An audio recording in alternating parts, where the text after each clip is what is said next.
Shalom, Apostle Hall coming back at you with this truth real quick, giving all praise to Yahweh B'Shem, Yahushua B'Shem, Kodash. I'm going to title this video, They Know All About Armageddon. This is from the, and before I go into that, you know what I'm going to do? Let me just go into the scripture.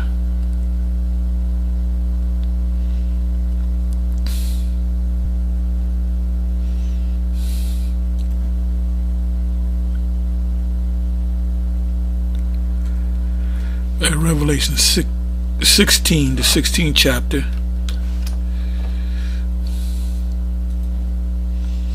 I've been going into Revelation, the book of Revelation, quite a bit, because we're in that time. We're in the midst of the fulfillment of Revelation, the book of Revelation. Anyway, this is I'll start from the first verse and I'll jump down. It says, and I heard Revelation 16 verse 1, and I heard a great voice out of the temple saying to the seven angels, go your ways and pour out the vials of the wrath of the Most High upon the earth. And this destruction of Esau, that's a fulfillment, the first verse. These angels are given orders to destroy this place. Oh, but before that happens, I got to go here. Revelation 7. Revelation 7. And this destruction is going to come after they issue the mark of the beast to the majority of the planet Earth, the people of the planet Earth. Revelation 7:1. And after these things I saw four angels standing on the four corners of the earth, which represents north, south, east, and west, holding the four winds of the earth. The winds represent the destruction, the nuclear wind, the missiles dropping, the ICBM missiles. That the wind should not blow on the earth, nor the sea, nor on any tree. And you're going to find out that this wind is talking about the destruction. It says, and I saw another angel ascending from the east, having the seal of the living power. It's not talking about the shield of David or the Morgan David. And he cried with a loud voice to the four angels to whom it was given to hurt the earth and the sea, saying, hurt not the earth, neither the sea, nor the trees. Now in the first verse it said wind. In the third verse it says hurt. It mentions the trees. It mentions the earth, the trees, and the sea. And wind blows every day. If you open up the window, you're going to get a wind. So it's not talking about an actual wind. It says, saying, hurt not the earth, neither the sea, nor the trees, till we have sealed the servants of our power in their foreheads. And I heard the number of them which were sealed, and there was sealed 144,000 of all the tribes of the children of Israel, the sons of Israel. And I believe we're in that time that they're sealed. Okay, that's just my assessment, you know. So now let's go back to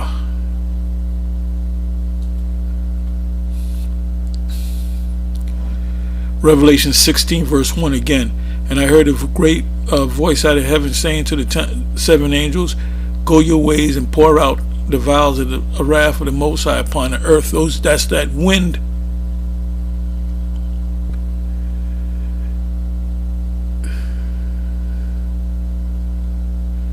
Now I want to jump down to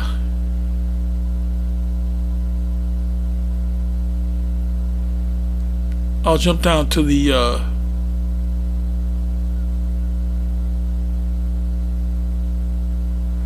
12th verse.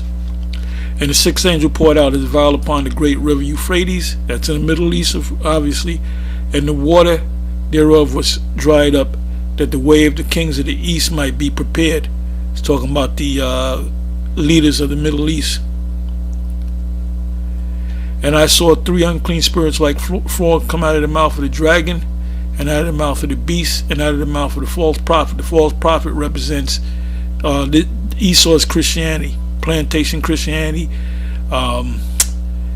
Renaissance Christianity, where everything is white in heaven. For they are the spirit of devils, working miracles, which go forth unto the kings of the earth and of the whole world, to gather them to the battle of that great day of the Most High Almighty. Behold, I come as a thief. Blessed is he that watcheth and keepeth his garments. The ones that you that have the truth, keep it, you know. The ones of you that have turned your back on the plow, you're going to be destroyed. Lest he walk naked and they see his shame. And he gathered them together into a place called in the Hebrew tongue Armageddon. And the seventh angel poured out his vial upon the air, and there came a great voice out of the temple of heaven from the throne, saying, It is done, meaning Esau's done. And there were voices and thunders and lightnings, and there was a great earthquake such as was not seen since men were upon the earth. And what's going to make that the whole earthquake? The missiles. So mighty an earthquake and so great.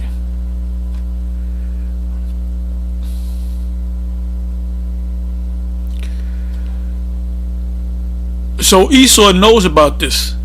The elite know about this. They know this is coming because they study the scriptures.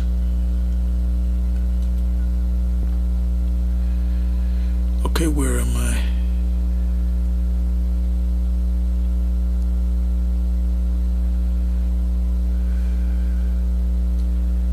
I'm trying to find that.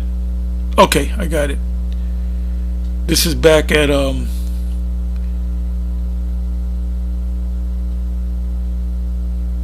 it gives you a list. Project Megiddo, exclusive summary introduction. When does the new millennium begin? Blueprint for action, the turn of diaries, interpretations of the Bible, apocalyptic religious beliefs. Apocalyptic, I gotta go into this.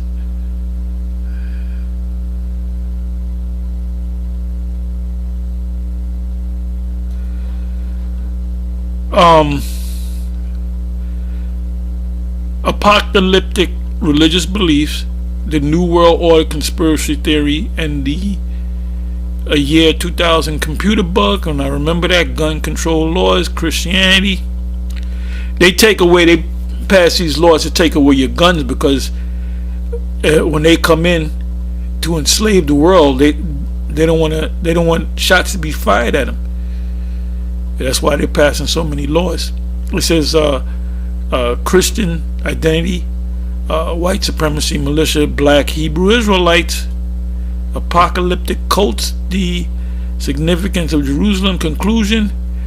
Now it says here, right under conclusion, it says for over 400 years, Megiddo, which goes back to the word Armageddon, which means mountain of troops.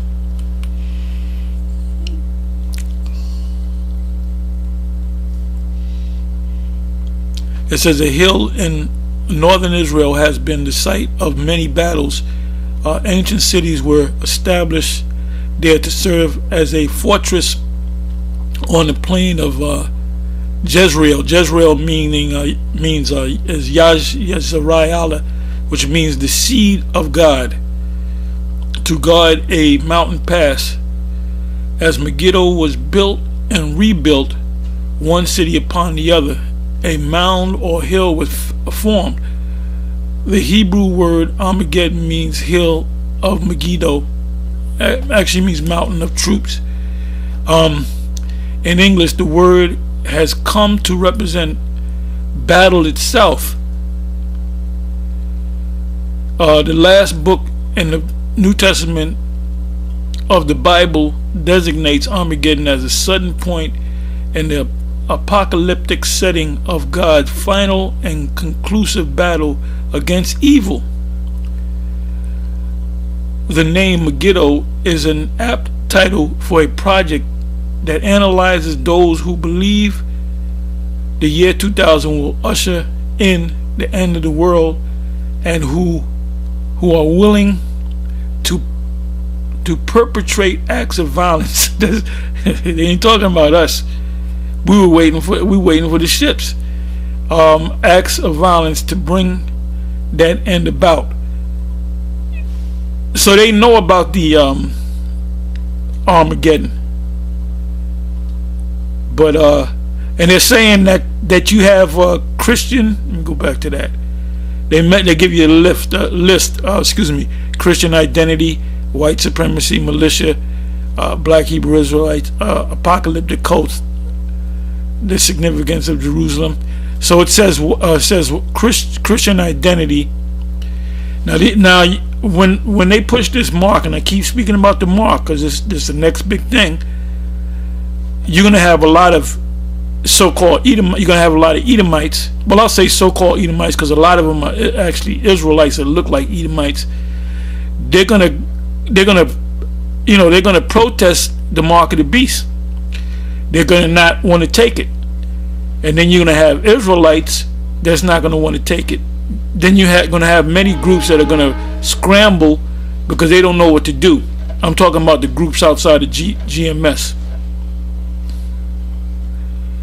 And who knows, a lot of them may just take the chip. But a lot of these so-called white Christian identity people, they're gonna buck up against taking that chip.